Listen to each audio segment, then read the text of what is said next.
Fuck you. Oh, wait. I mean, good morning. It's 28 July, 2022. All right. Let's get the standard setup going, guys, because you know how we work around here. And while I make sure that that's all properly aligned, good. All right.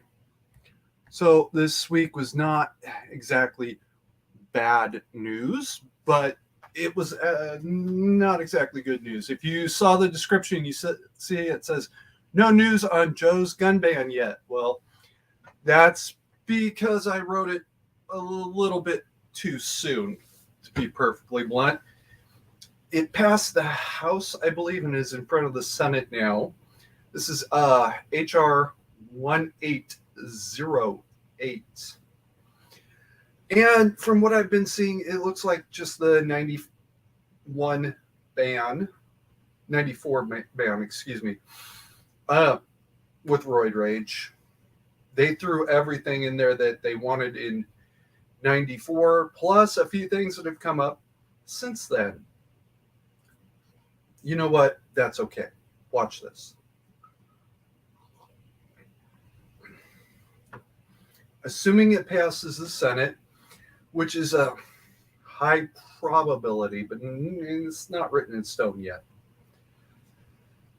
It'll go in front of Joe's desk, and the actual piece of paper that makes it the thing is probably already signed. Right? That's part of the negotiation that's going to be going on in the background. You know, this is already signed at the president's desk. We're just waiting for it to be passed to turn it into a formality. The ceremony where he will ask somebody, what am I signing? And somebody turns to him and says, just sign it. Well, that's literally just that. It's a formality. It's not, that's not the official. The official's already done. This will be a problem. All right. But because for a couple of years, it will actually be law. What will happen then is people will start filing for an injunction because the Supreme Court has already said, no, you actually cannot do that. That's not legal. That's a violation of the Constitution. Stop playing this game. This will, however, buy the gun control community a couple of years. It takes a couple of years for these sorts of things to work their way through the system. Even when it's brazenly and patently wrong and illegal and not enforceable, it still is going to take a couple of years. The best case scenario is it gets writ of certiorari, which, as I understand, means yes, we'll hear it out. We'll hear your case. And in 6 to 8 months with the Supreme Court directly. Even then, it's 6 to 8 months of breathing room. During that time, businesses are going to go under. I'm thinking of, oh, damn it. I'll have to deal with that next week. I'm thinking of two in particular that will go under if they can't move product every two weeks to a month. All right. They've got huge space, not rental. They own the space, but there's a mortgage that's eating up about 3/4 of their income. It's actually kind of unusual. Usually wages and salaries makes up the biggest part of a company's budget. Not in this case because of where they're located. And the one at least. And the fact that it's almost all family. Good for them. Unfortunately, they're not going to make it. And that's the whole purpose.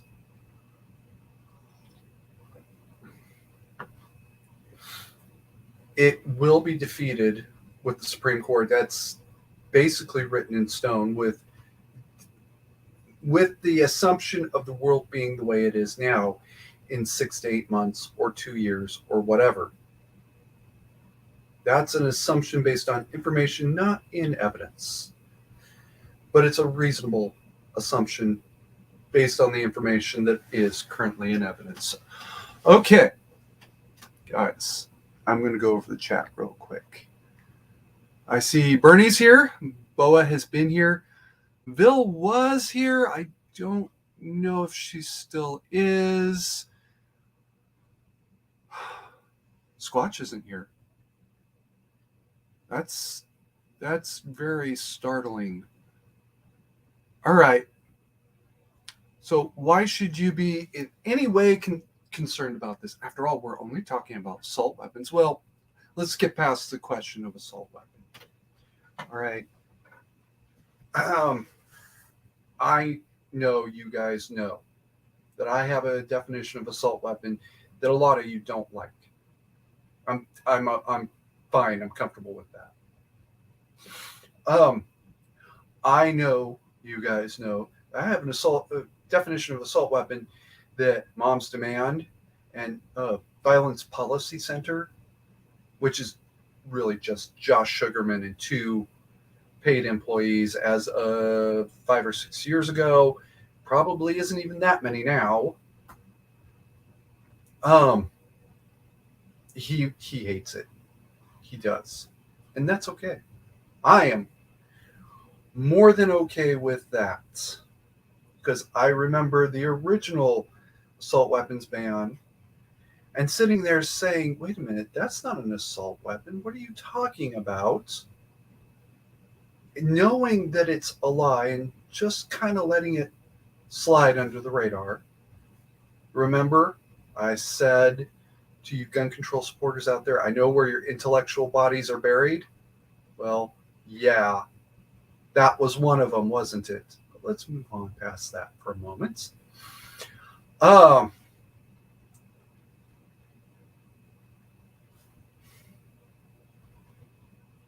What's to stop them from pushing on past that? All right, here's the argument in brief.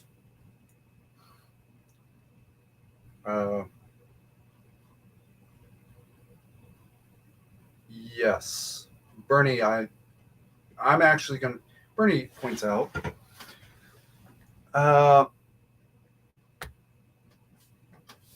it's a big picture deal the way it's written because all semi-autos that use a magazine. Okay, I'm going to throw a yellow flag on the play here.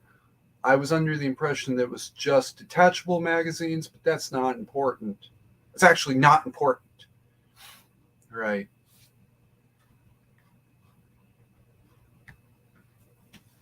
What's to stop them from going on past that? Maryland? I believe it was Maryland.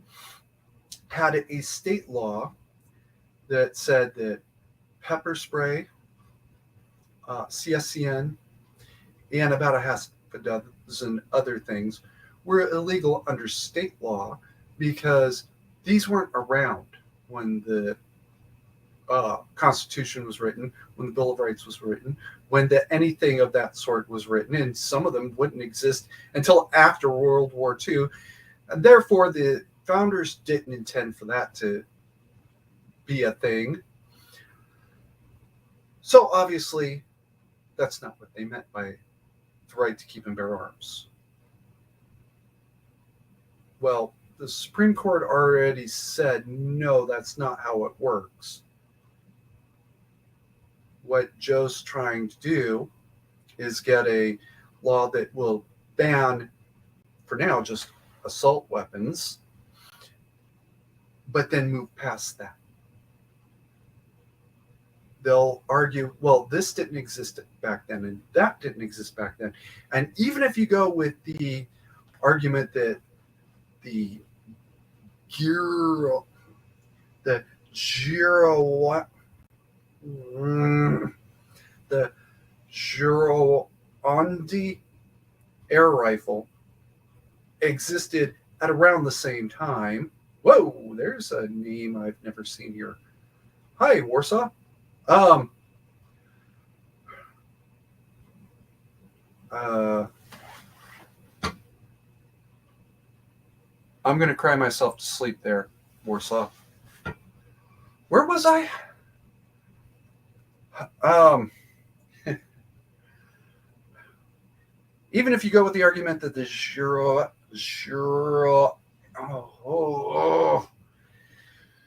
Giroandi air rifle did exist in about the same time, and nobody said anything about it at the time, they're still going to say, well, it's a fixed magazine and blah, blah, blah.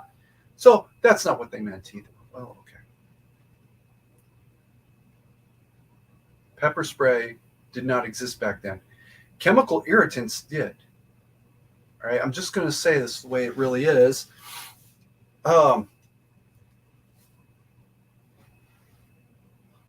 Chemical irritants existed back then, but it was such a complex and convoluted thing to use that nobody used them in war, or very, very rarely.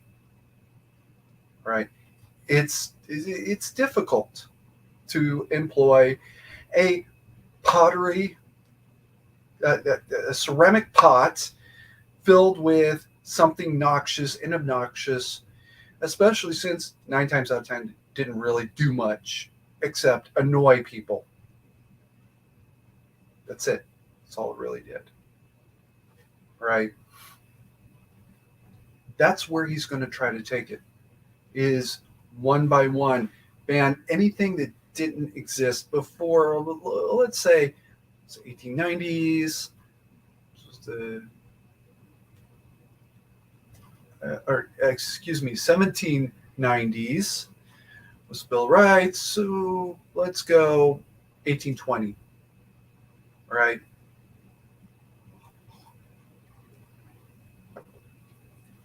Actually, I like Guns and Gadgets. I'll go check that out later. Where was I? That's where they're going to try to go. And this is the classic by degrees argument that Law Dogs made in his gun rights cake analogy. All right. I'm telling you this as somebody who has been there and done that. They're going to go there. In 94, when all this started coming down, I sat back one day. I was, I was walking around. I believe I was walking through the administrative lobby at Shasta College, thinking about, well, how would this have to work? Okay, it's easy to ban the ARs and the AKs and all of that. That's easy. But it won't do any good. So we'd have to ban literally everything. Nobody's going to tolerate banning literally everything all at once. Well, you could start with the semi-auto rifles and then move on to the semi-auto pistols. And then you'd have to ban the bolt actions. Well, I guess you'd have to ban the bolt and pumps at the same time. Oh, maybe the lever. Yeah, I guess you'd have to ban the lever. I can't look y'all in the eye and say it went in this order. The bolt actions and then the pumps and the levers. Maybe it was the levers and the bolts and the pumps. I don't remember. I don't care. It doesn't matter.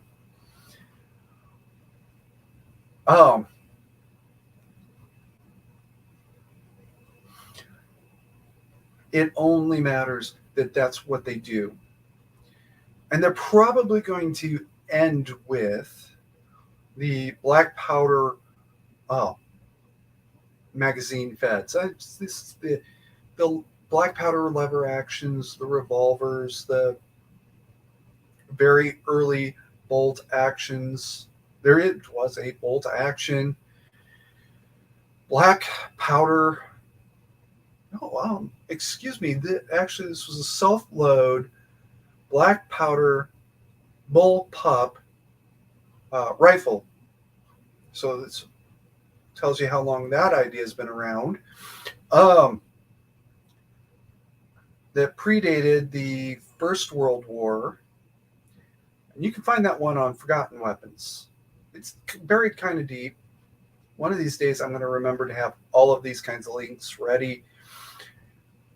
Probably drop them in the description. Ooh, just after the stream ends. But then what? Well, now we're back to the muzzle load black powder, because that was what was around back then. But that's not going to change anything, is it? So then you've got to ban everything. And oh yeah, you'd also have to turn around and ban the ways of making these things. I was vaguely aware that there were people out there who conceptually, at least, could make things. Oklahoma City had happened before I had this thought. I remember thinking about Oklahoma City as I'm walking through Dr. Treadway's passageway, basically. And how material construction was this big term, this big thing out there. Right. How they were arresting people for material possession, or constructive possession. Something like that.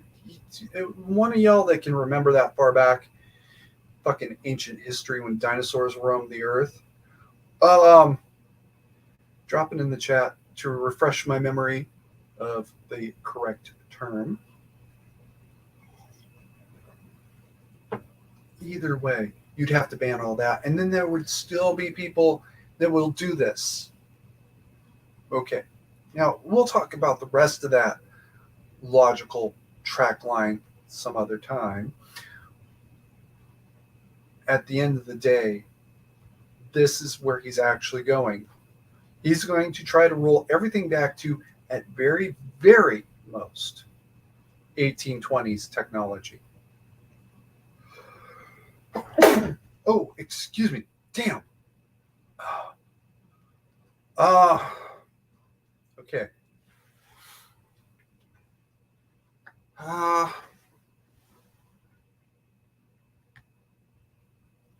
Warsaw, I'm going to come back to that if you remind me. And Bernie points out that the musket was the military weapon of the era. Well, yeah, okay. Let's set that off to the side, right? And let's set off to the side that you could actually own a cannon, Joe. Fuck you and your lying bullshit. Let's set that off to the side for a moment. By the way, the canon of everything pre-Civil War, basically, filled the kind of role that the machine gun does today, to break up enemy formations, to force them to put their heads down, to blah, blah, blah. Right? Wasn't, generally speaking, very effective at killing people, because it wasn't, not anything was actually accurate enough until roughly the Civil War. But moving right along, it was to break up their formations so you could deal with the enemy piecemeal. Okay. I want to hit on this one. Warsaw Patriots said, how many stabbings and mass stabbings do the Democrats mention when it comes to knives? Well, first of all, they never mention it. Right? And they don't mention it because a mass stabbing event, like the Portland light rail attack, doesn't get the kind of body count that even a single mass shooting can get. I think the record right now is 28 killed and injured in an attack in China. I believe it was China. But that was with multiple attackers. This was a coordinated strike. So that's not even the same thing. That's terrorism purified, as opposed to the Portland incident. And by the way, the answer is actually not none, Warsaw. It's just so very rare. Whereas one guy goes into a mall with an intention of killing people, shoots and kills 3 and injures 2, and it ends because somebody killed him. You're going to hear about it literally twice an hour, every hour for the next 4 days. Correction. Every hour when you have a TV or a radio on, you're going to hear about it twice an hour, every hour. Sometimes they make up for the sleep time by mentioning it 3 or 4 times in an hour.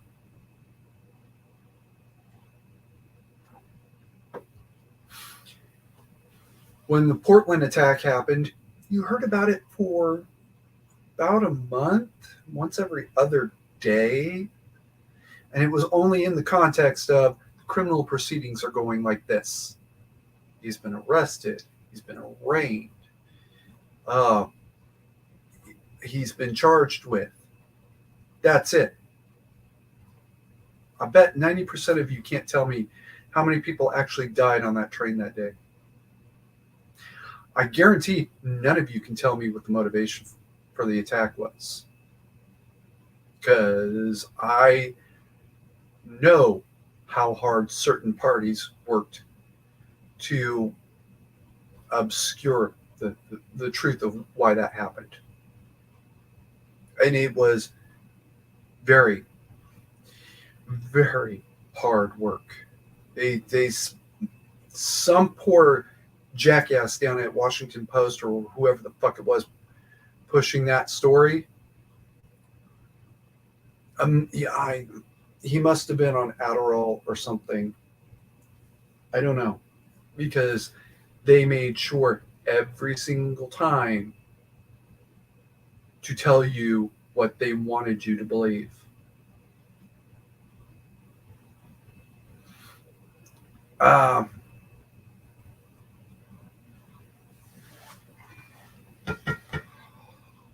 Okay.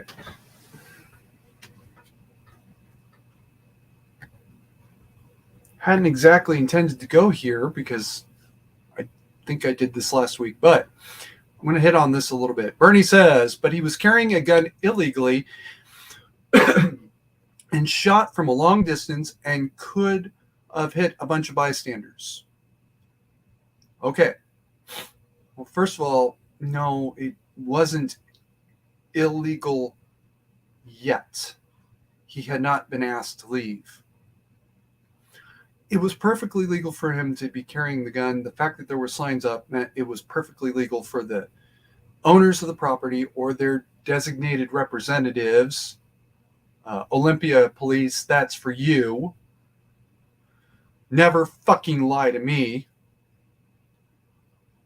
Had not asked him yet to leave. So as long as he hadn't been asked to leave yet, he was there legally. He was fine. All right. It was a long distance. You know what? That was a nice, holy shit. That was impressive, even by military standards. He fired 9 times,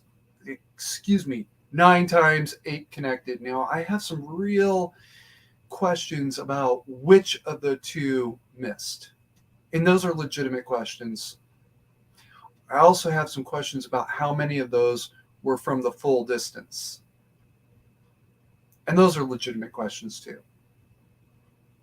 All right. I think we're amping up how this thing went down because it fits a narrative. I'm not going to do that. I know at least the initial shot came from 40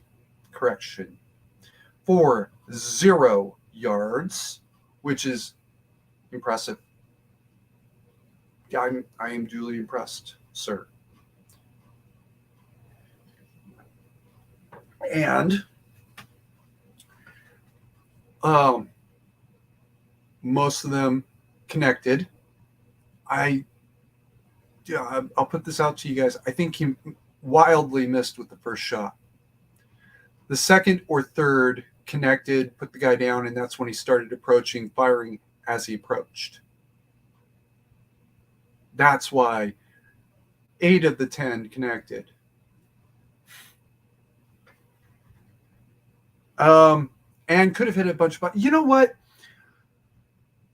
All right. He could have hit bystanders. Was he acting in a reasonable and prudent manner considering the circumstances? Yes. Because that guy's bullets would have hit bystanders. Absolutely. I'm sorry, guys. He did nothing wrong. He came as piss fucking perfect as physics and human biology allows.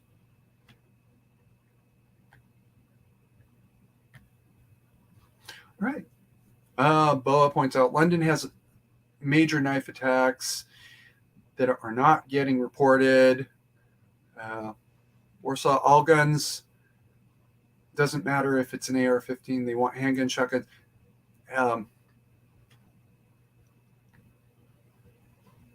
They want handguns, shotguns, rifles, everything, including oversized knives.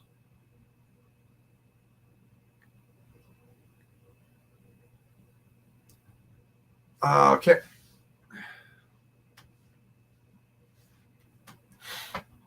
Oops.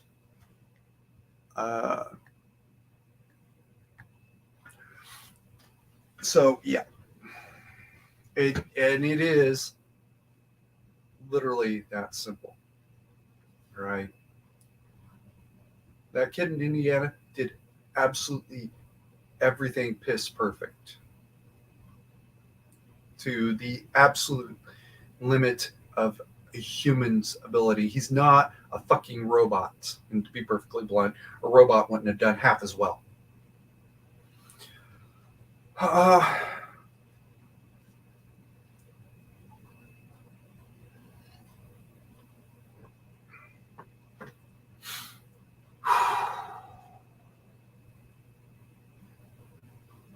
From there forward, it is what it is.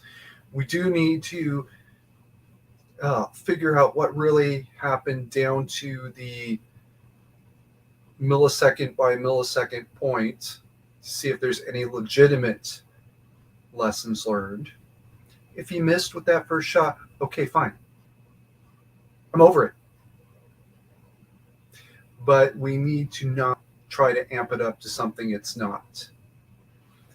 That's not as disingenuous as what the fuck was that bitch's name saying on The View, he broke the law.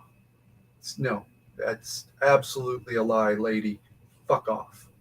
Take that shit and sell it to fucking retards who want to hear a lie. Don't. Never fucking lie to me. And yes, lady, you lied to me by putting that out to the entire world with no regard to who it was pointed at. Oh, you know, just like the shooter didn't murder anybody specific, but it's still fucking murder. Okay. All right. Calm down, Carrie. Oh. Now, how does the two compare? I've been hearing Uvalde being compared to Indianapolis. It's not even apples and oranges, guys. We're talking about fruits and vegetable difference.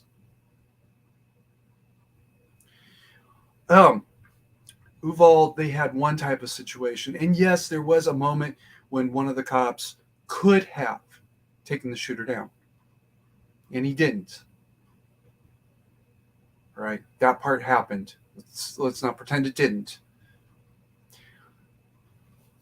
If he had taken that shot, people would be screeching bloody fucking murder that he risked the lives of these innocent children by opening fire into a crowded school, blah, blah, blah, blah, blah, blah, blah. You know what? If I was him, I wouldn't have taken it either. That was a long shot. It'd be one thing if it was 10 yards, maybe even 20 yards. But he was over 100 yards away. He waited a moment to get permission to take the shot and lost the opportunity. All right. And we do hold cops to a ridiculously high standard.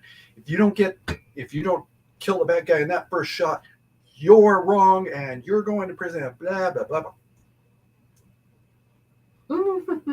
I need to stop there. It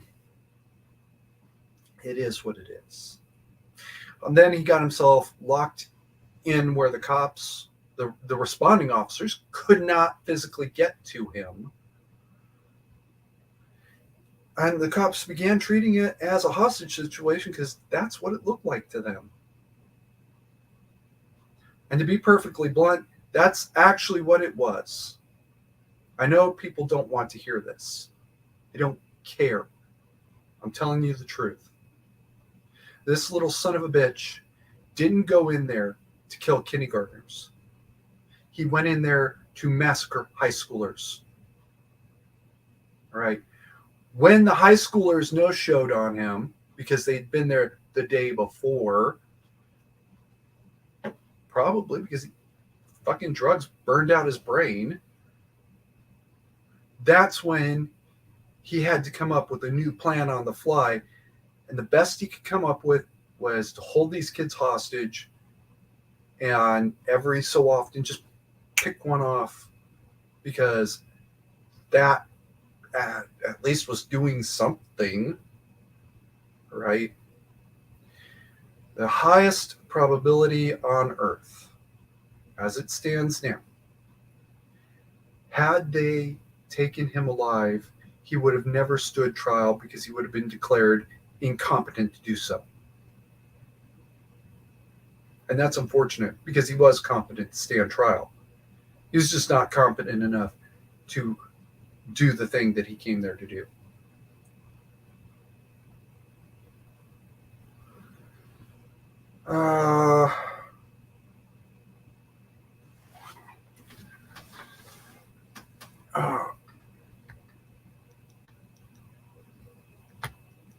That's everybody's opinion, Bernie. Even gun control supporters admit, yeah, well, it's the way it went.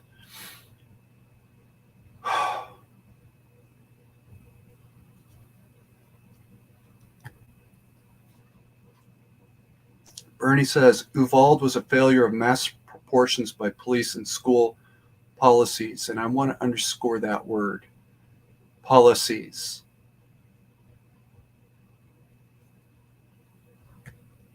I'm going to leave it at that. If you think I'm happy about the way Uvalde went down, no. If you think I believe that there's no lessons to be learned from there, no. I believe that completely. There's also some things to be learned about building construction and security apparatus. Hey, fuck this shit. I've been keeping this to myself and keeping it to myself, and it's fuck that. When I was working security at California state buildings, if you left a door open, we would know. Somebody in a control center somewhere would know this door was open. They wouldn't know why. They wouldn't always know who opened it, only that it was open. If somebody opened it and then held it open for more than about 30 seconds, I think it was, or maybe it was a minute, I don't remember now. If the door was open past some magical number that I think was 30 seconds, it would alert the control center. When I was working at the one where I actually sat in the control center, you had to manually enter in your password, which was what, 5 or 6 digit password. And I should not talk about that. But moving right along, to clear it out. This means, especially during lunch rush and start a business, you would have 3 fucking pages of alerts. Yeah, 3 screens worth of alerts that you had to clear out one by one. I was told that was eventually corrected and that certain alerts would either clear themselves out, hey, Rob's here, after a few seconds, or that you could just hit an enter button to clear it because it's lunch rush. No shit, the doors are all open. That's why we have 5 people in the lobby all checking and I can't talk about that.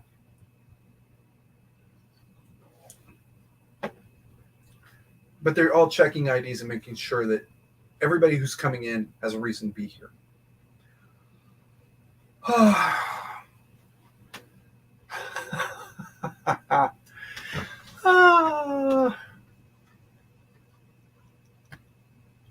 That is almost true, Rob. Just that close.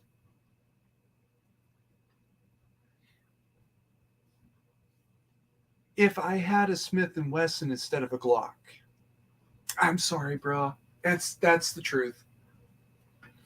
By the way, I used to have a Smith & Wesson, a 4006. I got it because the California Highway Patrol had just adopted that as their service weapon. And I even, by mistake, ordered the red floor plate mags that Highway Patrol was supposed to market as a Highway Patrol. And because it was red and not stupid, I got some black felt tip and tried to cover it up. Well, now I know that those are worth a couple $1,000 or a couple $100, whatever the fuck it was. Could have sold those on the collector's market. Oops.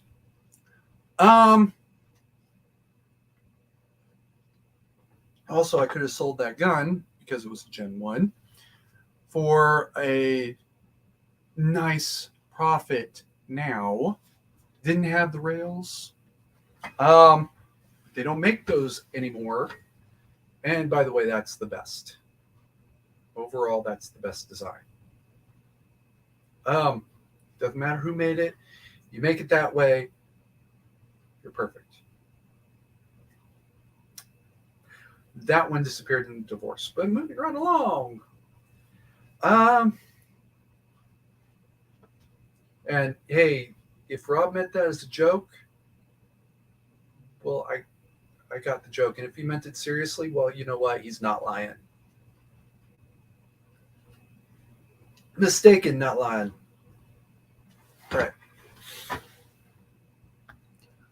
You cannot compare Uvalde and Indianapolis. It's literally fruits and vegetables difference. Yes, you can eat them both. Yes, they both come from plants. That's about it. It's the only thing they have in common.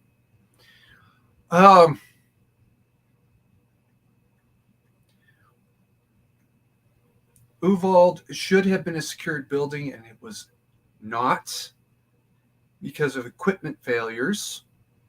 Indianapolis was never a secured building, was never intended to be a secured, because you can't secure a store in such a way that you can't get the guns in, or else you'd never get any customers in. It is kind of that simple.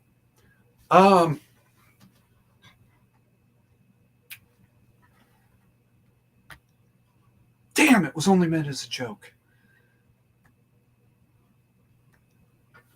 I was so hoping it was true. Moving around. This, I'll talk about that in a minute.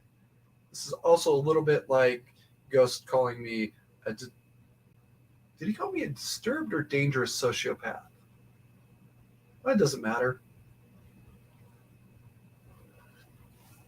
Same difference. Moving right along. Oh no, I'm his favorite sociopath. Moving right along. All right. Trying to compare two incidents side by side, one way or another, don't do it. Unless literally everything is exactly the same, including the results or the general results. Don't do it. Don't compare them side by side. You can't even compare Uvalde to God damn it,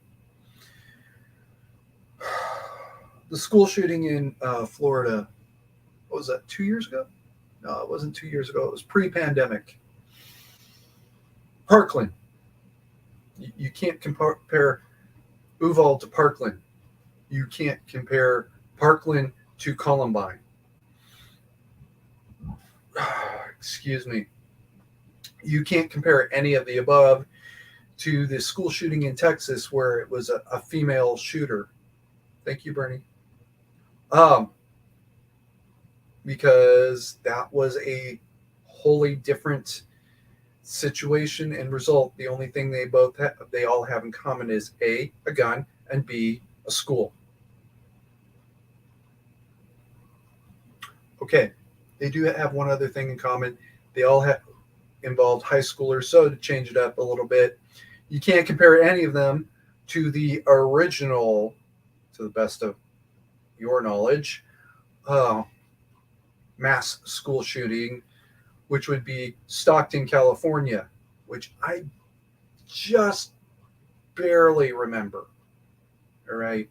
I was a teeny little thing. I'm not even sure I knew how to count to 10 reliably when that went down. That was a long ass time ago. You can't compare any of them.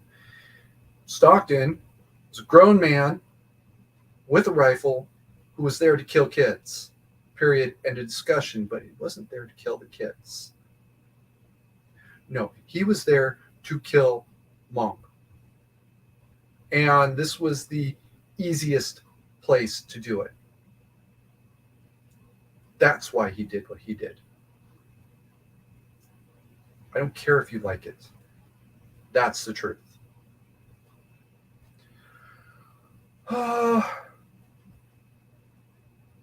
Whoa! The fuck?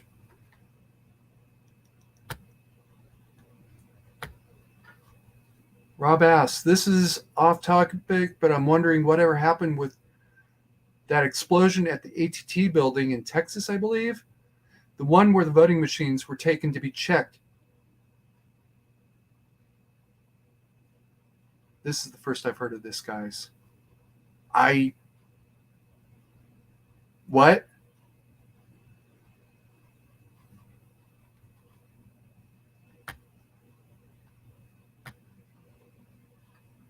I have no idea what he's talking about.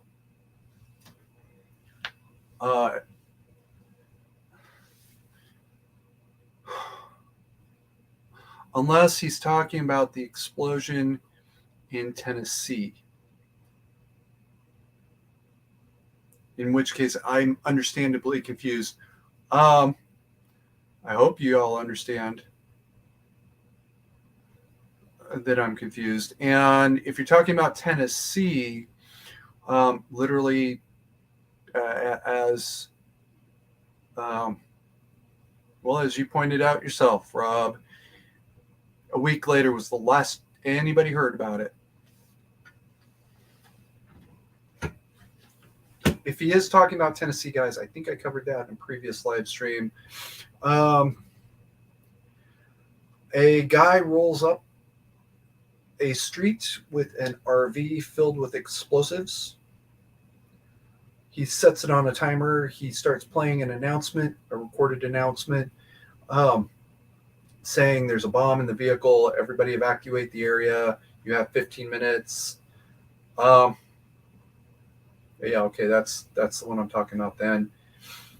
For reasons that we don't No. We can all reasonably speculate. 15 minutes later, the bomb had not gone off, as promised. He was at the RV. He was seen leaving, and then they found his body in the wreckage, and the building was blown clean off the face of the earth. Well, that's not true, but it was a lot of damage. Rob, if you want to find out more about that, literally, I would ask Ghost. He's probably forgotten more about this than 90% of the rest of us will ever learn. And the best I can say is that the RV was parked at that location and that building was severely damaged. Everything else, I would say, would be probably informed speculation, but that's it.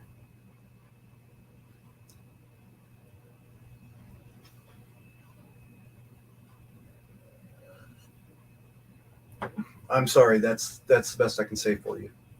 I wish I did know more.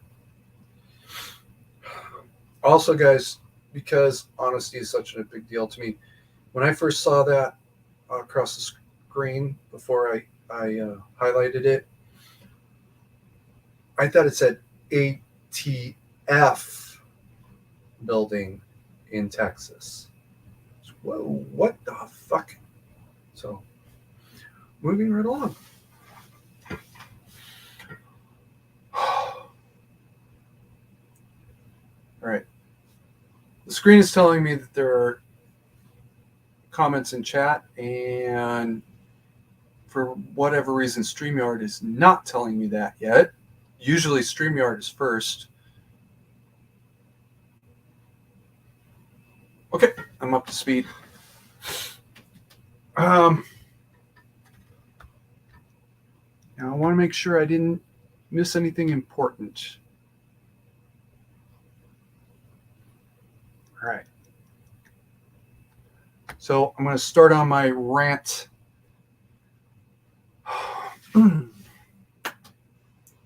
How many times just today have I said, never fucking lie to me? Bernie's been here longest, I think. Bernie, you give me a number.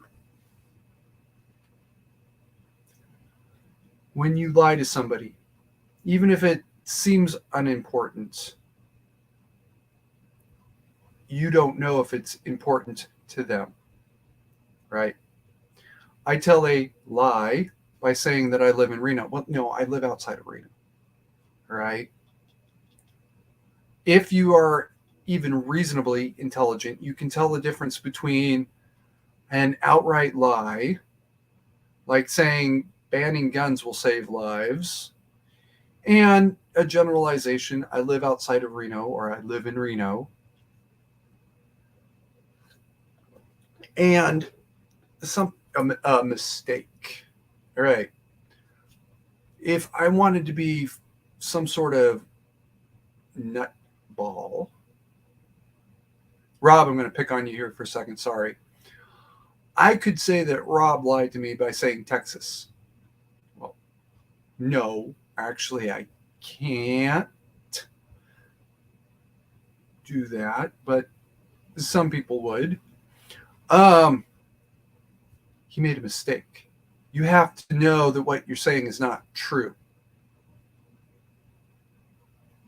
Rob made a mistake. He cited the wrong state.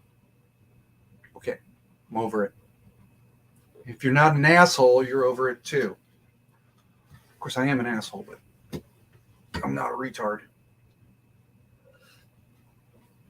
It is also important that if you give your word to somebody, you keep it.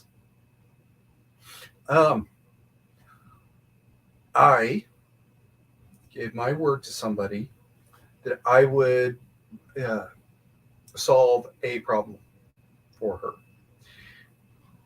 I want to keep my word. All right. The problem with keeping my word right now is that somebody I was depending upon to show me what I needed to do to keep my word, he didn't keep his word. He broke his word. All right, not just to me, but to a half a dozen other people on top of it. We can't keep our word to a couple hundred people beyond that. Just for me personally, right? There's actually about 10 people who are waiting on me to keep my word, and some of it, they've been waiting 5 years now. It's a lucky break for me that the people I gave my word to, or some of the people I'm supposed to be helping, know nothing about it. They've never even heard of me, right?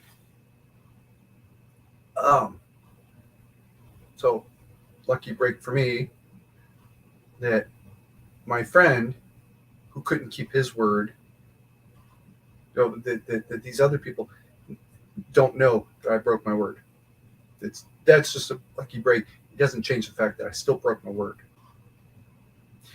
I can absolutely give you all the explanation of why I broke my word, and if I owe you that explanation, you have every right to ask about it. Hey, Carrie, you said you'd take care of this problem, and you haven't. Why not? Because I can't yet. And this is what happened. Right? My friend was supposed to train me in some stuff. He didn't. He didn't get around to it. And then he died before he could get around to it. Now, him dying is not his fault. Him not getting around to it is his fault. And finding people that I can trust to train me correctly on this issue, just not a long list.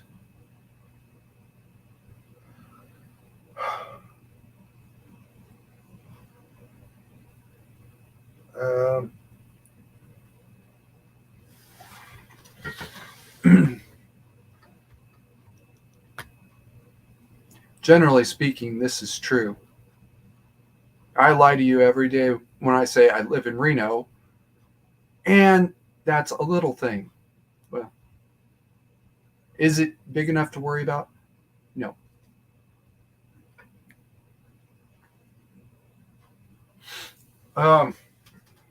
Lying to you and telling you that I will take care of a problem, and then not taking care of the problem, that's important enough to get upset about.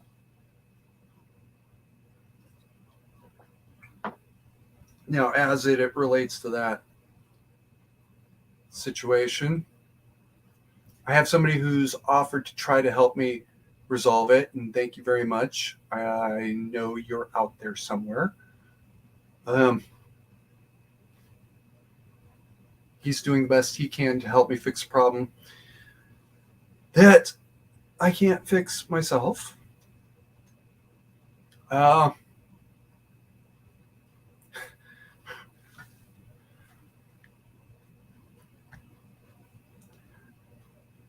I don't blame him for dying. I blame him for saying that he would show me how to do this, and then putting it off and putting it off and putting it off. Oh, yeah, we'll do it next month. We'll do it next month.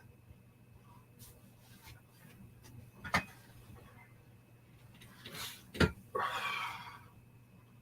you give your word to somebody, you need to keep it.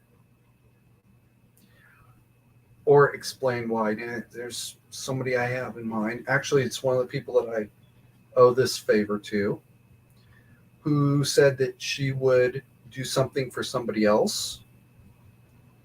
And I think I know the circumstances under which it happened. She said it. She said, yes, she would do this thing to get somebody to stop bothering her in the moments. Okay, well, now you've given your word.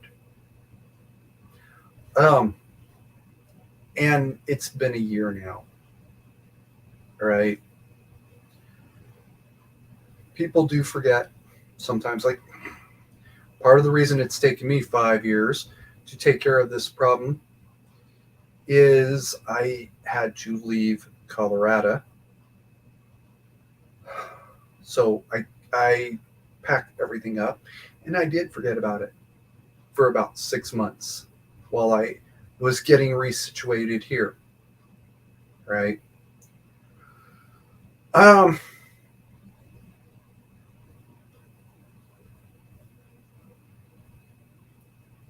I put that on a back burner because getting this place up and running was still more important than taking care of this problem, which at the time was years and years away. That's pre-pandemic is when this started. Right. So years and years ago, my friend had already died, so it was too late to turn to him anyway. I even told people, my friend died. I can't do the thing yet. I'll let you know as soon as I can. One of them reached out to me a couple months ago and said, you said you'd do this. And I said, you're right. And I'm still working on it. It's been a long time. Trust, for those of you that haven't figured this out, is not something I do. Hell, there's somebody that wants to meet me personally, and I'm still not trusting her enough to tell her the truth, the whole truth, and nothing but the truth, so help me God, until I know what's really going on.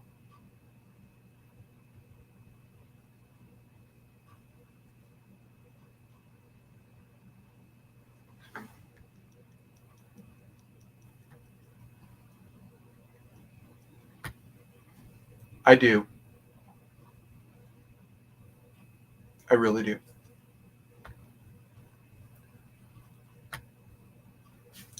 There are valid excuses. I agree to help replace your roof next week, then fall and break my leg. It's a valid excuse. Could not be bothered to get off my butt. Not so much. Well, part of this is I couldn't be bothered to get off my butt. All right. Maybe I could have had this problem resolved if I'd reached out to somebody in a timely manner. I didn't. Yes, I fell and broke my leg, but after I broke my leg, I don't have time right now. I have this, I have that, I have something else going on.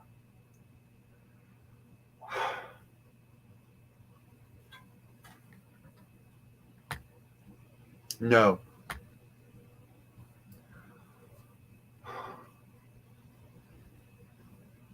Oh. Okay, Bernie. Keep me abreast of that. I think I know what you're talking about. I trust everybody remembers that I spent something like 15 years living in Sacramento. I know, or knew, Old Sac like the back of my hand. I even knew that the bar that was known as Wilhelmina's, which doesn't exist anymore, had been the Sci-Fi Museum before that entity went bankrupt and vacated the premises. It's unfortunate. And I think Wilhelmina's went under during the pandemic. They had a great sandwich too. It was holy shit, what was it? It's been a minute since I've been there.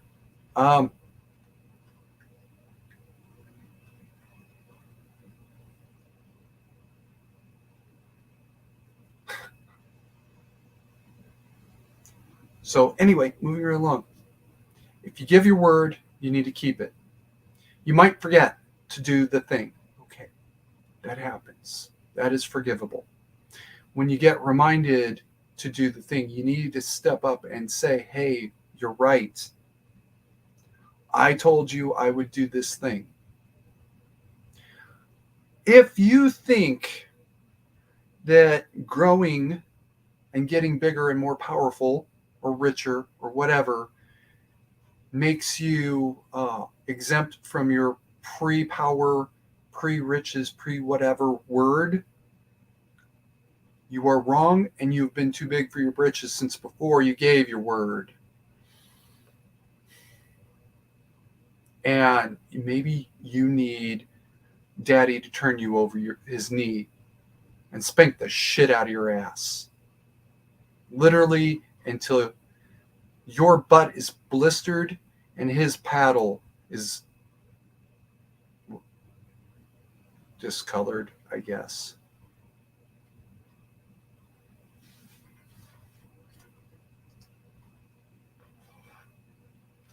We love you, Susan. Fucking cunt. On a related note, for those of you that caught last week's stream, I went on to the rant about why I didn't stream the week before that.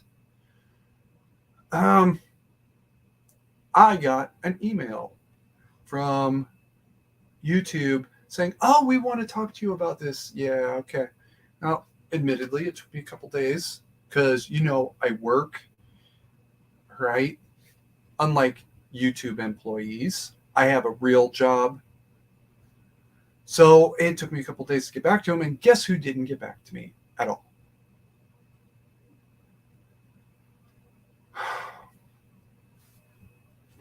Boa, I want to clarify something. No, dying was not his excuse.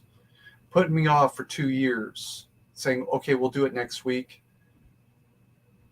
is the reason why I never got the chance to.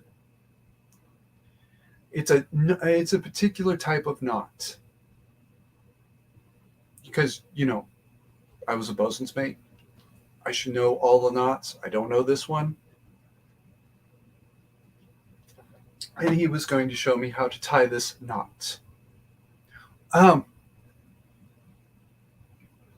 No, Bernie, the YouTube employee who reached out to me, come on, YouTube, you use common names and you think we're not noticing?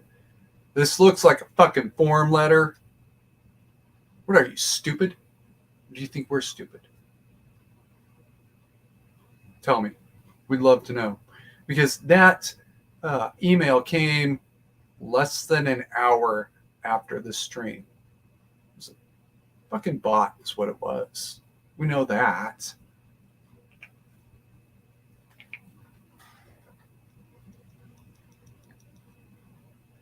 Okay. All right, we're in the second half of the we're into the second hour. Give your word. Keep it. Just keep it. It's not that hard. If you forget and you get asked about it, follow up and make it a priority. If you have bigger irons in the fire, I get you might have to prioritize. But you know what? You need to keep your word no matter what.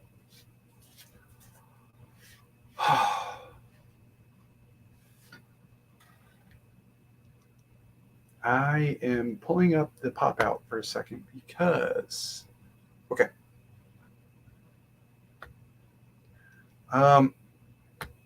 Rob, there are certain knots which are actually proprietary information or just secret knowledge that's been passed down over the years.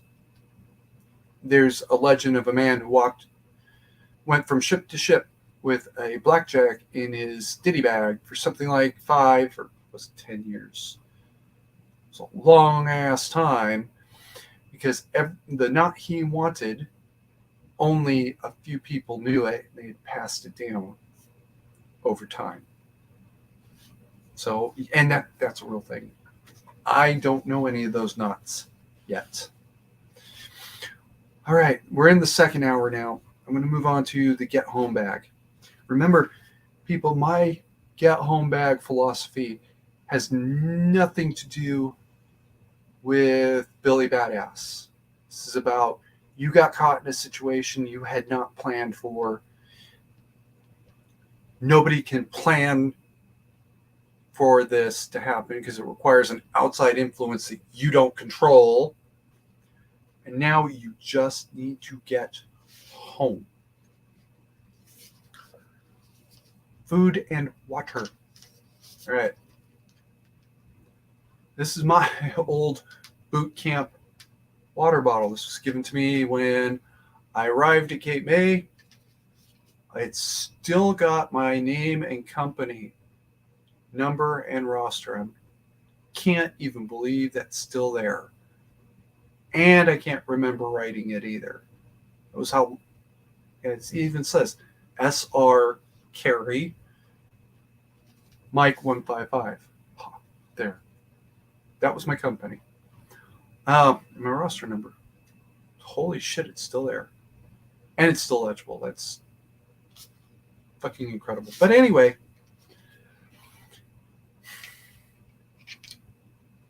normally this water bottle sits at my station at work. Every Friday, I bring it home. I dump the water into my coffee pot for Saturday coffee, right? Give it Saturday night to rinse and dry out. I do run soap through the bottle, but not through the straw part. And then I give it Saturday night to dry out, to get all of the germs and the whatever else would build up. Sunday night, just before I hit the rack, literally the last thing I do is refill this with fresh water for the next week.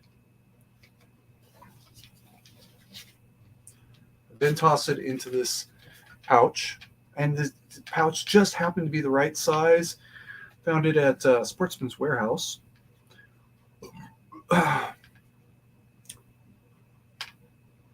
take it to work, and actually I take it out of the pouch. I toss the pouch underneath, out of sight. I'll leave the bottle up on my station, and over the course of the week, I refill it. Usually it's Tuesday afternoon or Wednesday morning, I refill it, and then again Thursday afternoon. I always fill it Thursday afternoon because Thursday afternoons we would do something. Fill it at home though. Anyway, instead of doing the thing at work, I refill it. It's a hydration drill at work, okay? Once a week they make us drink a full cup of water. So I just come home and refill it. Anyway. And then leave it at my desk. Leave it at my table for the rest of the week. Anyway.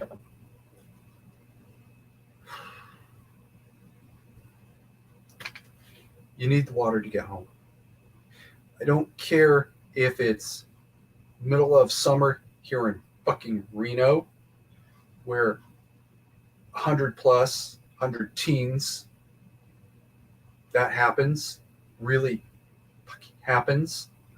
I don't care if in Nome, Alaska, in the middle of winter, oh my God, it's cold. Why do I need water? Well, because you're still sweating. You're still working. Okay, hold on. Oh my God, guys, you're right. I'm sorry. Everybody's bitching at me about full screen. So here's what we're going to do instead. Ha. All right. Here it is. It's just an ordinary water bottle. It's a sports bottle. I don't think they make this style, or at least not like this anymore. Right? But you can find something analogous. It's not. It cannot be hard. Let's turn it right side up. Turn it around. There. Ha. Now I can hold it a little bit better. And you can just see between my fingers just a little bit of where it's still marked. It's 20 plus years ago. Any sports bottle. Literally any sports bottle. This pouch just happened to be the right size. And the fact of the matter is, if I was ever employing my get home plan, yes, you are, Squatch. You are late and gay. That's okay. So is the host. Where was I?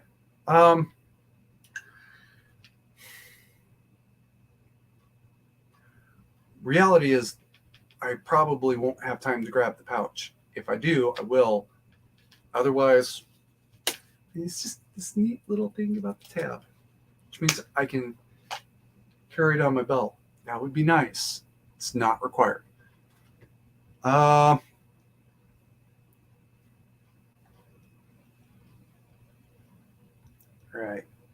And I'm going to leave the full screen. There we go. And I'm going to go back over the chat just for a second so that it will show up later on. Oh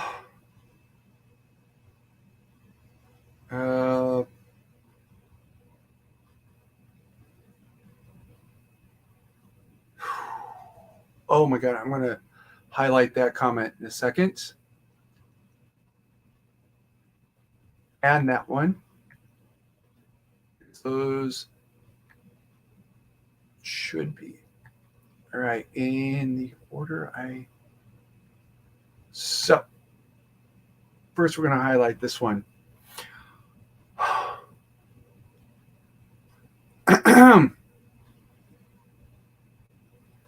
Actually, I think I know the one that Boa is talking about here, and it's not YouTube, but close enough. But real people, the sort of people who end up paying taxes. We work 40 plus hours a week and end up with less than $900 a month. Okay. And this one. A cup of water. My last hydration drill was a canteen every hour from the Water Buffalo. I remember the Water Buffalo. For those of you that don't know, a Water Buffalo is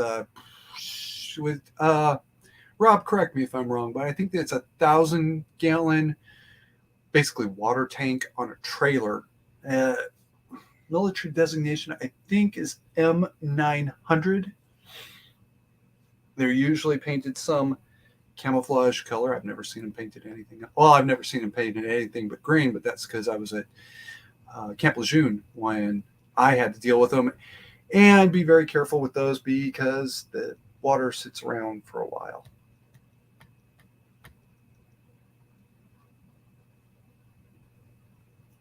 Okay, I'm caught up. Oop, I'm not caught up. Let me try that again. It's going to sit there until I clear it.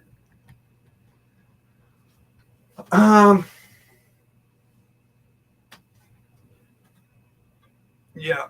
Yay, Squatch, at least you made it.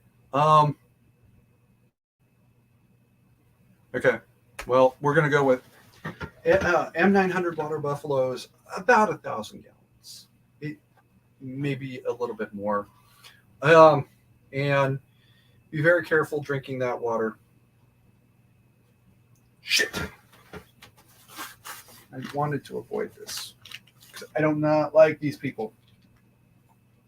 Sometimes I cover up the product name because they may not want to be associated with me, and sometimes I do because I do not want to be associated with them.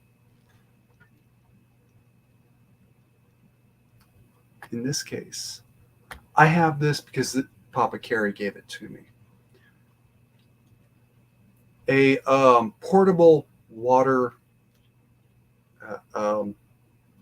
purification thing, right? I do not like this company. I have it because Papa Carrie gave it to me. That's it. That's the only reason I have this particular model. And get that back.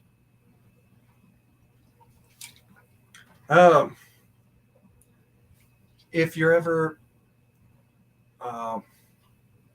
in a situation where your water is questionable and you don't know what it is, a portable water filtration tool will do you a lot of good, especially if you could hook it up to some sort of bag or something, which, to the best of my knowledge, you can't do with this model. To the best of my knowledge, the next company I will not be talking about, because they have not said they want to be associated with me yet, does make that bag.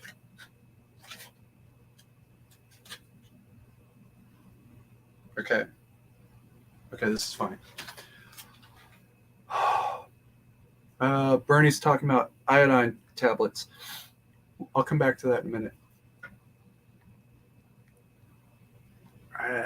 Stop screen. Oops. Okay. I particularly like this one. This is way too big for 99% of the situation. This one is like 3 times bigger than I should ever conceptually need for a get-home bag. Yes, Bernie.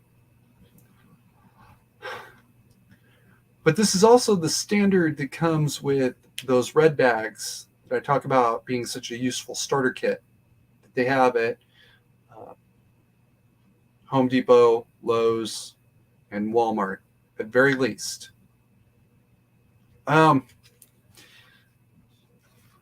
So it's perfectly serviceable. Why am I going to throw it away? Getting one of those red bags is a great start. That's what I did. I started with a red bag. Then I grabbed a 3-man 3-day kit. Or was it 3-man 1-day kit? 3-man 1-day kit. And it had a bunch of crap in it that I did not begin to need. One of the first things I did was started breaking out those food packets. This particular brand,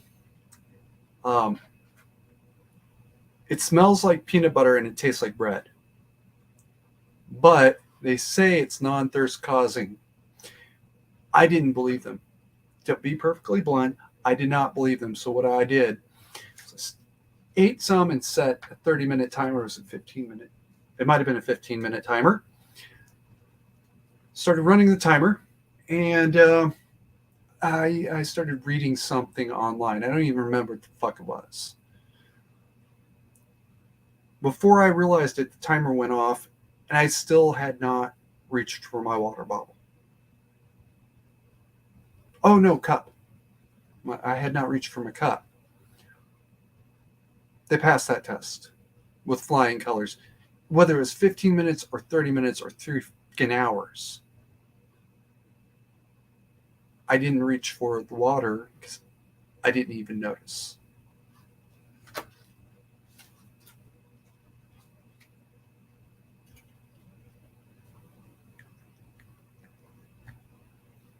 I have no doubt that they live up to their claim.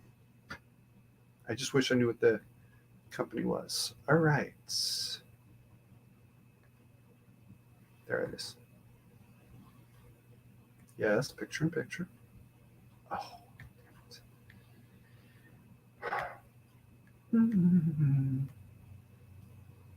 There, that one. All right.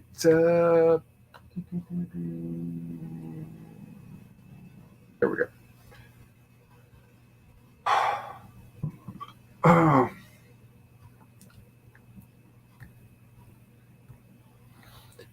Boa points out that he's got water stored up. Well, that's great.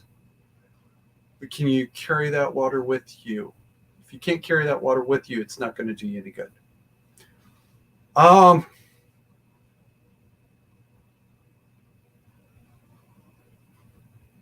right.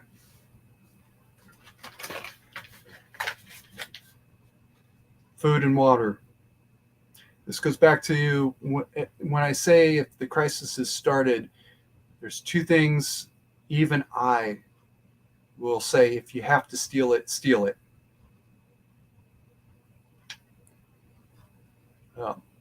Candy bars Nutri-Grain bars, something to give you the energy to get home, bottles of water. If you absolutely must steal it, do it. Remember, there will be a reckoning later, and you will be held accountable to some degree. Meanwhile, anybody who did it just purely for their personal gain will never, ever be identified very mysteriously.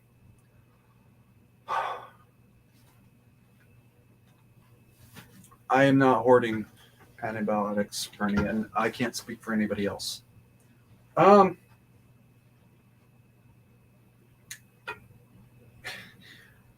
Ghost Tack actually pointed out something brilliant. Grab a couple bags of candy.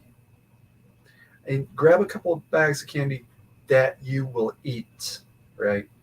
Ghost likes gummy bears. I can't stand gummy bears. I hate them. I like cinnamon bears. I like hot tamales. Or is it super hot tamales now? Can't remember. So I'd probably grab those instead. And if I see gummy bears on my way out and I happen to see Ghost walking in here, and now I'm out the door.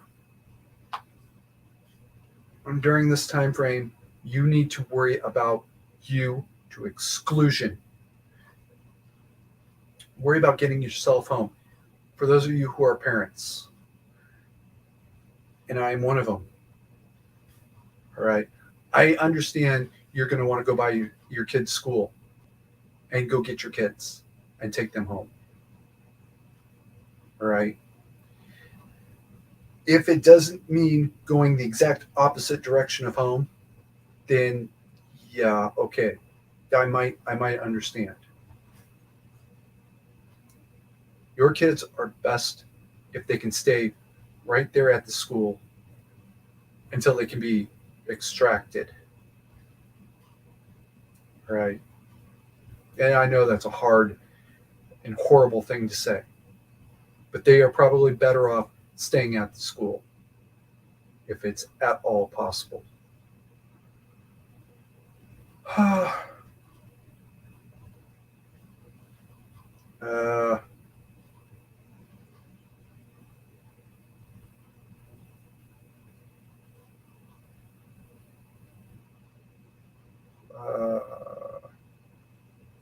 There's a couple of comments about specific recommendations of things to grab if you absolutely must. But you know what?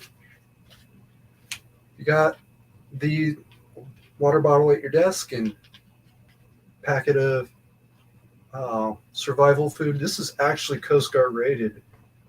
I was very impressed by that. The approval number is 160.04 slit. Correction, decimal 046/31/0. If you want to follow up on that. I was actually very impressed. You could take this out to sea. Also, the fact that it was Coast Guard approved. Some reason I wouldn't test them at first because Coast Guard approved means it has coconut. I'm allergic to coconut. Well, then I read the ingredients list and there's no coconut in here. So I was okay. There's a couple other things here that bother me, but I can get over that.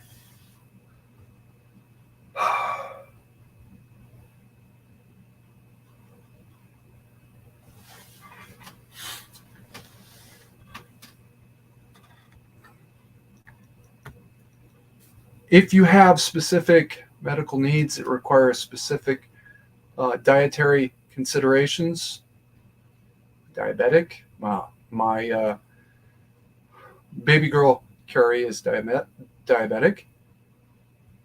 Carry those on you. Make that part of your everyday carry, and not part of your get home bag. You might want to keep your next pack of Chewies in your get home bag if you get to there. Yes, Squatch, actually. It's a little bit outside of our uh, um, field here. In case anybody out there is unaware, which probably is most of us, to be honest, oh, God damn it, what was his title? A member of the Indian government went down to the Ganges to drink the water to prove that it was safe to drink. Last I heard, he was still in intensive care. That river is so badly polluted that if you tossed a match on it, it would burn for weeks. It would. It's that disgusting.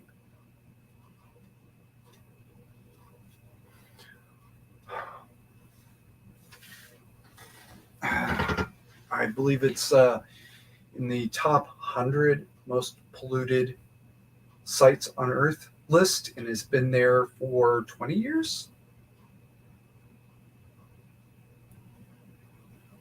New York Outcast wants you to go check out Odin's Wolf Survival.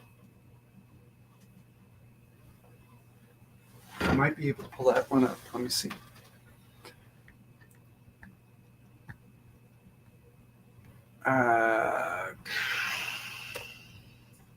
Fortunately, Odin does not do city survival, and things that work in the city sometimes don't work in the country or the woods or the wherever.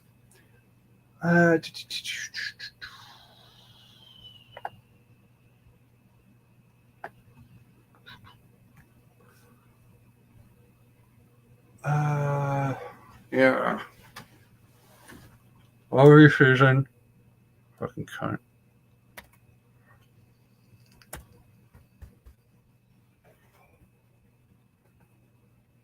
Copy link. Find the stream. There it is. Oh, Squatch got it. Damn it.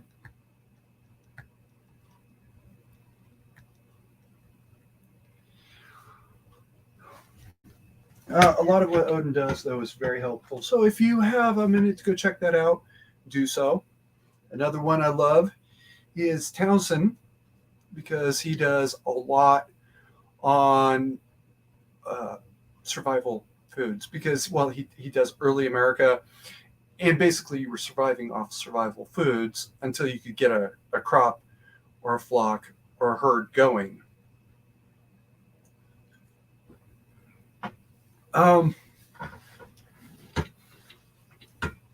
Once every month or two, I give John $20 because not last winter, but the winter before, I think it was, when half of Texas went dark because their electrical grid went down, like completely.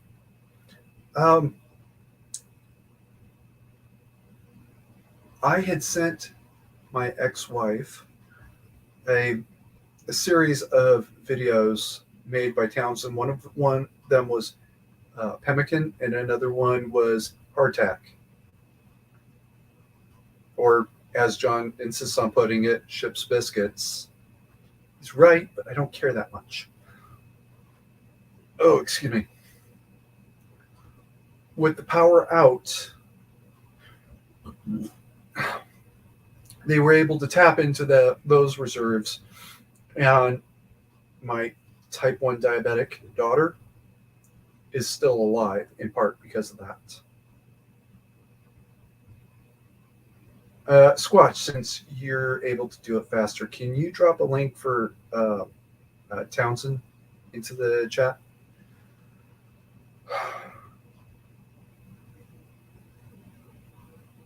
In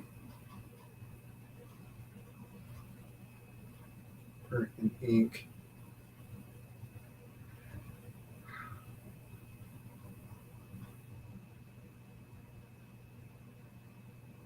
Okay, guys, we're not going to have an argument about apps versus internet. All right, we're gonna get along here. All right. Thank you, Squatch. Oh, actually,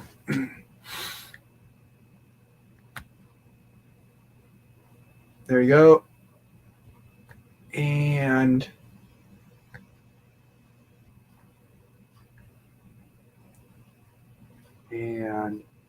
there we go. Well, what he said. And Squatch says he loves that guy, referring to Townsend. Yeah, well, I mean, he's the reason my daughter's still alive.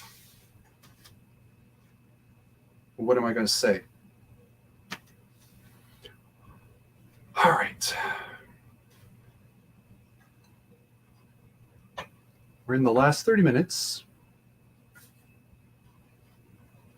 I'm going to make a quick check of something. Okay. Before I start the next section, I want to talk about why is Daetslov as long. First of all, what is Daetslov as overall? Why is it as big as it is? Daetslov is a proposal to replace the Second Amendment as it exists now with one that cannot be torn down. You can't go to a legislature and say, they didn't really mean that, or they really meant this, or something else. It's no. Right? The right to keep and bear arms shall not be infringed. Whatever else you might think about it, at the end of the day, if the founders had foreseen the world as it exists now, because of people like me, and that is the truth, they would have written a very different Second Amendment. And I'm going to pull up the text because I'm kind of mad. And I will be right back with the regular stream in a second, guys. I had to close that. Okay. Make sure everything's still working properly. It is. Excellent. If they had foreseen the world as it would eventually end up today, they would have written a well-protected public being necessary to the security of a free state. The duty of the people to keep and bear arms shall be enforced. It wouldn't have been a right. It would have been a duty. And it would have been enforced. They couldn't have foreseen this. Benjamin Franklin said something about how easily corrupt men will twist plain language or plain words. Something like that. I finally realized in 2014 that the argument was breaking down because people who were dishonest were corrupting plain language. Simple, direct words were being twisted into something they weren't. Okay, fine, fuck you. We're going to take that back. We're going to start over again. This time we're going to do it so you can't twist it around. That was actually the start. Nobody in the chat right now, and only a couple people that follow this channel, have actually seen the screenshot and I think gotten the link to the moment when mandatory carry was born. It was a Facebook page. I went to them. I said, okay, make the case that I should listen to you. And not only did they not make the case, but one of them decided to insult me and my intelligence and my honesty instead. Okay, you know what? Okay, guys, fine. Fuck you too. And that's when I put up the duty to keep and bear shall be enforced for the first time. Flash forward, I think it's about 5 years, 2019. I started realizing that even with this high standard, people are going to try to twist shit around. Okay. Now it was because I had just got into Papa Carey's in the wake of the car fire. I started writing the Enabling Act because I could see people were going to try to twist that around too. The first iteration of what would have been an Enabling Act was literally a copy and paste of the Kennesaw, Georgia city ordinance. That's it. What is it? Maybe 100 words? Okay, let's go to 200. 200 words. That's it. And then I started realizing that, that's not quite precise enough. So I started over from scratch. I kept the Kennesaw ordinance in mind, but I started building off of that. Lo and fucking behold, it occurs to me because of Maryland's law banning pepper spray and tasers. Pepper spray and tasers. That was the one that caught my attention. And all this other shit that it banned. I couldn't even leave it to the states to handle this. And I could already foresee that somebody somewhere was going to write an Enabling Act that got around everything I was trying to functionally accomplish. All right. They were probably going to end up writing an Enabling Act that said you shall keep on your person a pocket knife at all times of under 2 inches.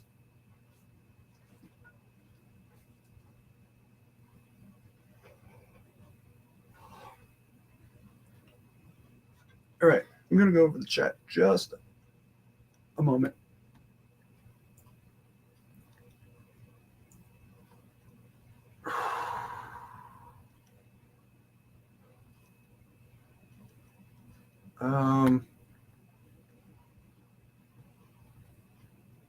Okay. I realized that I was going to have to do everything all at once. Amongst other things, somebody's going to write the Enabling Act. They're going to write the one that they want. I'm not okay with that. And second of all, once that Enabling Act was written, even if it was written exactly the way I had envisioned, somebody later on was going to go back and revise it and repeal this part and repeal that part and repeal some other part or amend this part so it no longer meant anything of purpose. All right. Amongst other things, the definition of assault weapon. This was a specific thing that came up back before I got my twatter death row. Some jackass trying to say assault is an intent, not a thing. I said, well, no, an assault weapon is automatic and or burst fire compatible, detachable clip fed firearm. It's a pretty simple definition. It's universal. He said, oh, you mean assault rifle, and it requires intermediate cartridge. I even asked him to define an intermediate cartridge. He said, well, bigger than a pistol, smaller than a rifle. Okay. That's fucking awesome. I realized I'm going to have to do everything all at once. I started working on that. Somebody 200 years from now will take the definition of assault weapon and rewrite it to mean automatic and or semi-automatic. And then a year later, 20 years later, whatever, they'll go back and change it to magazine fed. And then, so all magazine fed weapons, fixed or detachable, would be included. No. All right. It's got to set the standard right away so that they can't change it later. And that's why it ended up being part of the Second Amendment. It would be 27th Amendment that replaces the Second Amendment in a way that nobody can change it in the future that brings me to the subject of the Daetslov reading for this week. I'm going to change that. Share screen to window. Because I minimized it. Okay, give me a second, guys. I kind of derped a little. There we go. Section 10. Make sure it's coming through. Good. Section 10, revisions.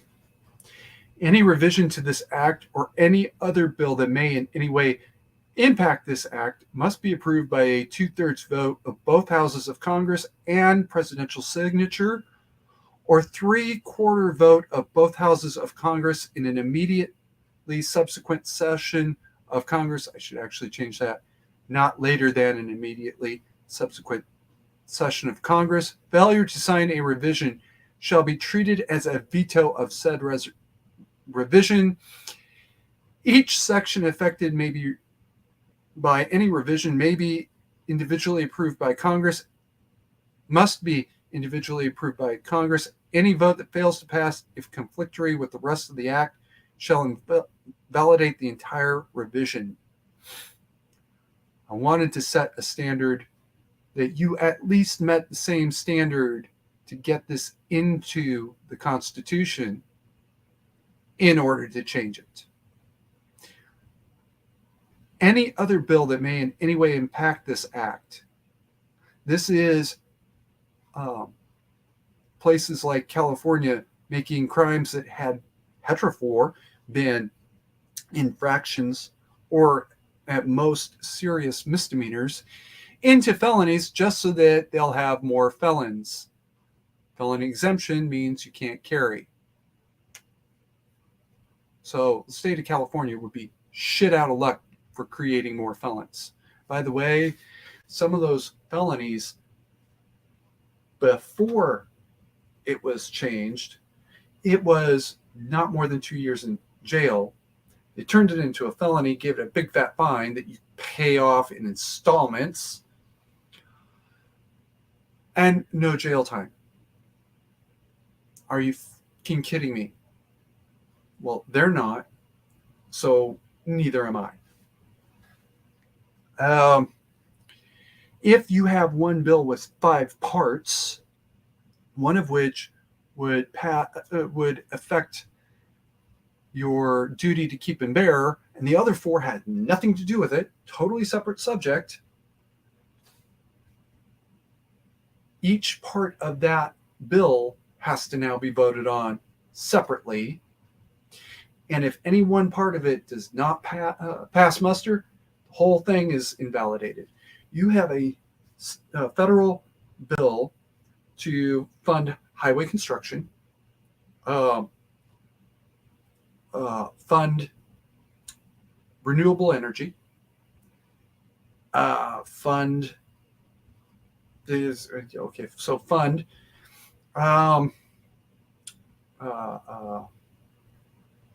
parks restoration, wildland restoration. One other funding bill that still has nothing to do with the 27th Amendment, and fund the development of a new class of weapon, just the standard everybody gets one unless you say no. Gun. Okay. All 5 parts of those have to be voted on separately. Let's say that the renewable energy funding part does not pass muster, even though that has nothing at all to do with your duty to keep and bear arms. The whole thing is gone.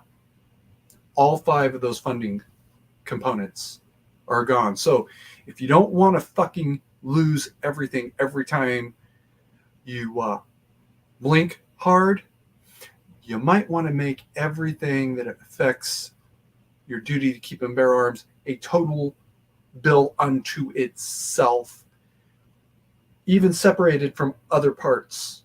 Because if you put all of those together and even one of those doesn't pass, all of them are gone.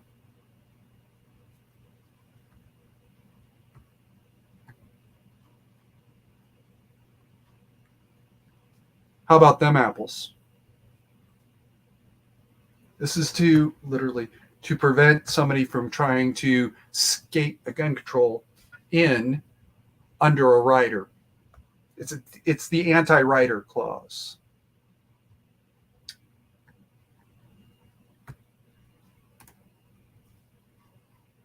Never fucking lie to me. Okay. I'm going to back up the chat.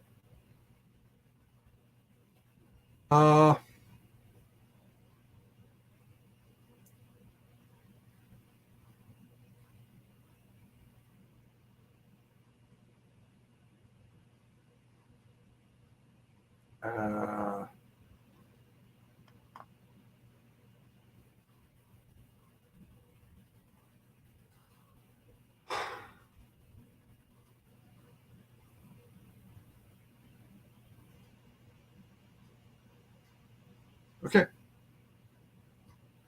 I am caught up badly.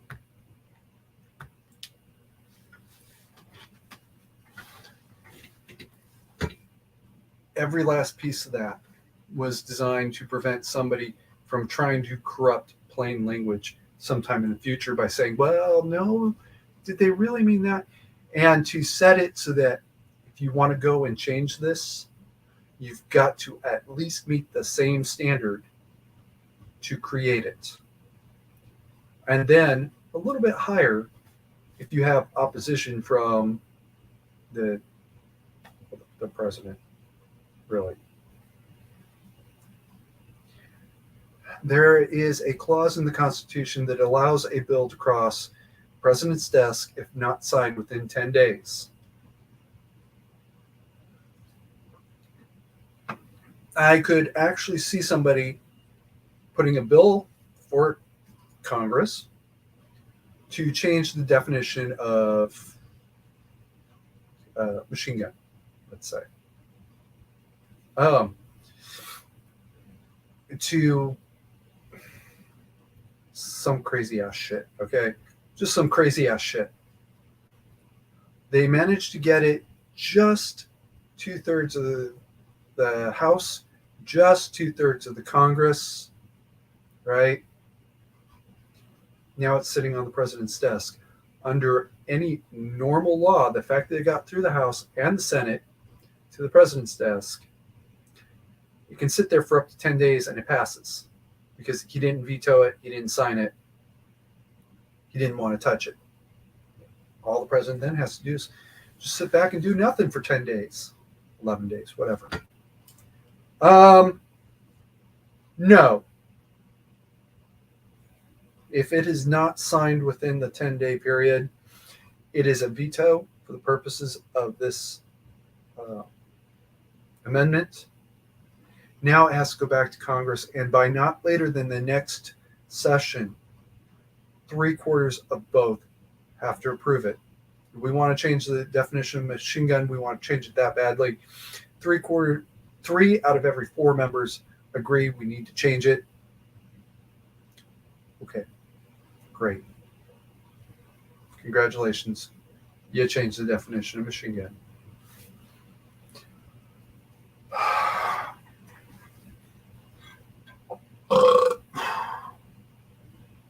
Ozzy, there's always a buyback somewhere. Mel Brooks.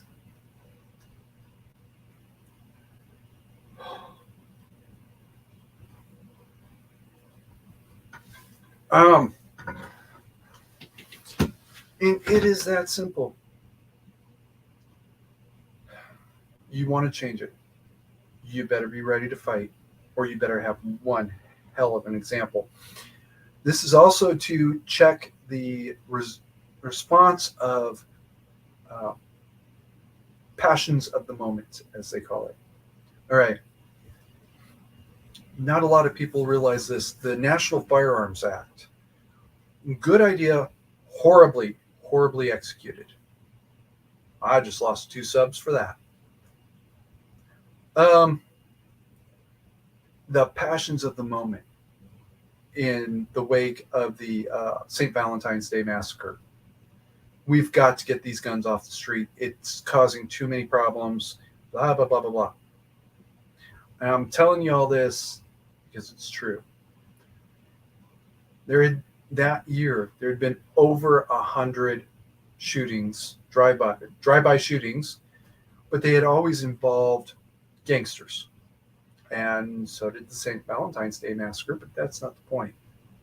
The fact that it happened on that particular day, and the way it happened, including the part about the two cops showing up that maybe weren't cops, created this absolute frenzy. We have to do something. We have to start doing something now. Now, there had been something about reducing the violence and getting control of the mob already.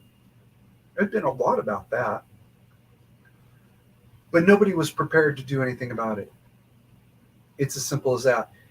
Now they have this one very dramatic incident. They banked it. They banked it so hard that they managed to get a bad law passed. And it is. The National Firearms Act, as it was actually written and has been executed ever since then, is legitimately bad law. It should not have been approved. It should not have passed any of the committees. It did anyway. Okay, fine, fuck you. Now we have this horribly written law that is still on the books, does not serve a useful purpose. It's $200 fee to get your class 3, and I think it's $200 per transfer to actually take possession. In 1920s money, that was a year's wages. In today's money, that is my weekly pay. That is my weekly take home. All right. Now, granted, I have bills to pay, but if I wanted to get a class 3 permit, I can do it. I can do it very quickly. What purpose did that serve? It doesn't. It doesn't serve any useful purpose.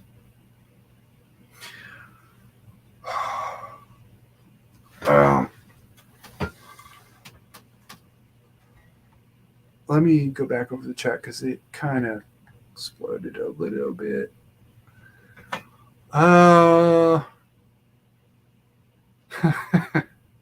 Rob, I know what you're up to.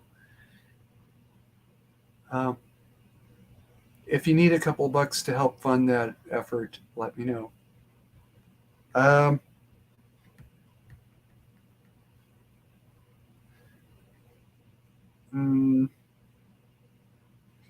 Somebody, actually, Rob, depending on what they'll accept, you want a couple of bucks to go troll the shit out of them?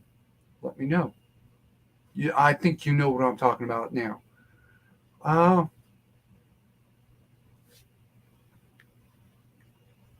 Okay.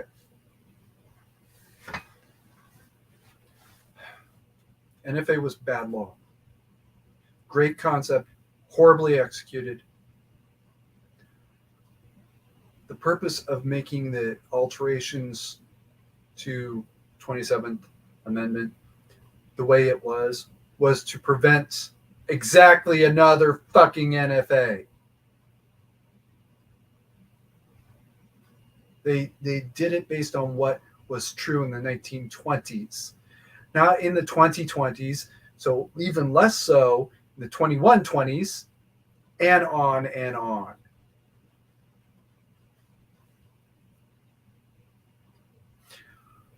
I took the bad idea that they created, went back and started all over again, basically tracking it through its own existence to see, can we fix this? And actually, at the end of the day, basically, no.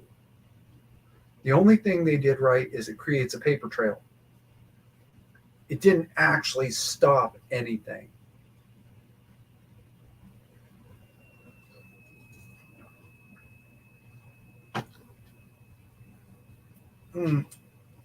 Well, 1911s are vastly overrated there, Rob. So, there, I said it. Glocks in 1911s are way overrated.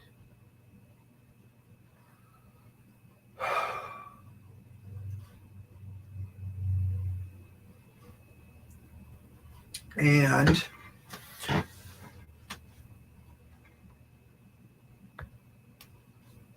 apparently Bernie has gone through my video list because he must have found Project Zero. Or maybe he went all the way and watched Gun Control Has Failed.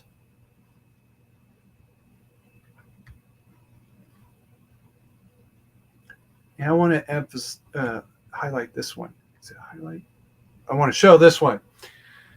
Ozzy says, gun registry is where it starts. Now, this is an amazing detail. Under Daetslov, you won't be afraid to register your guns. You're required to have one by law. Having one registered in your name when you went to the Chevron across the street to get a 6-pack of beer and some cookies, and you were just being thoughtless and left your gun at home. Okay, it's going to happen. From time to time, that is going to happen. You get the summons to appear. You appear.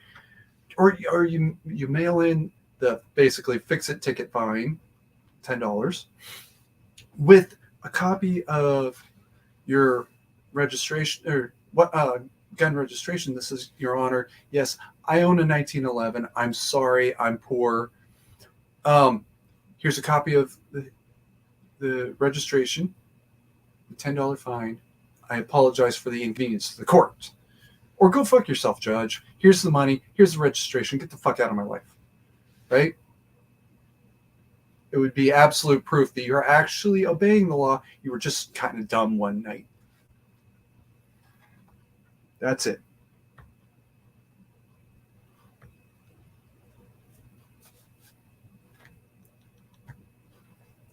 This is about the 1911, and he's not.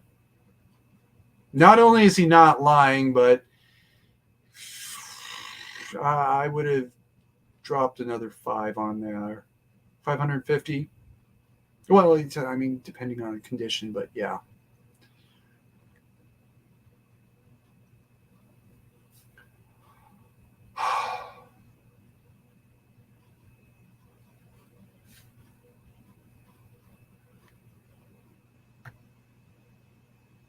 This is true in Oregon, Canada, nationwide, Oregon, Washington, and 2 other states that I can't remember off the top of my head.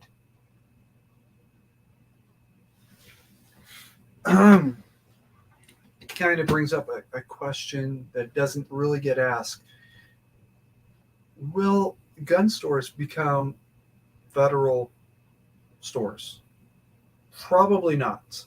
I wouldn't encourage it. Simple fact of the matter is, you can trust a federal bureaucrat to fuck up a wet dream. And if you don't believe me, ask Rob.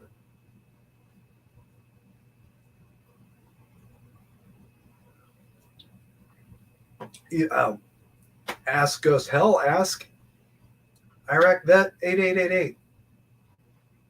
Right? That's just the short list. The people I can think of quick. Patriot in the Dark. There's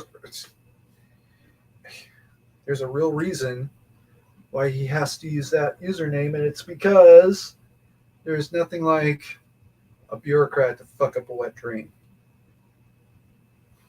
Right?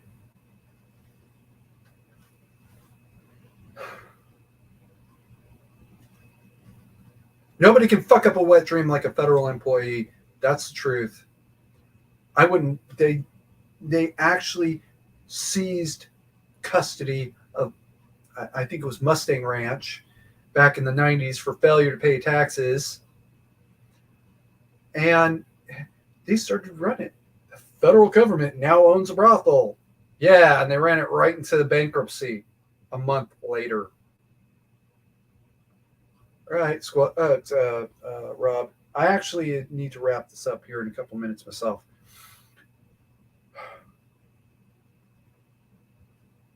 So, no federal owned gun stores.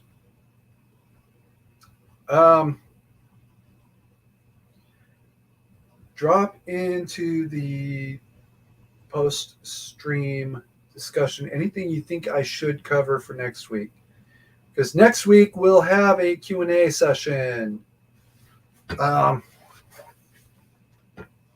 0800 my time.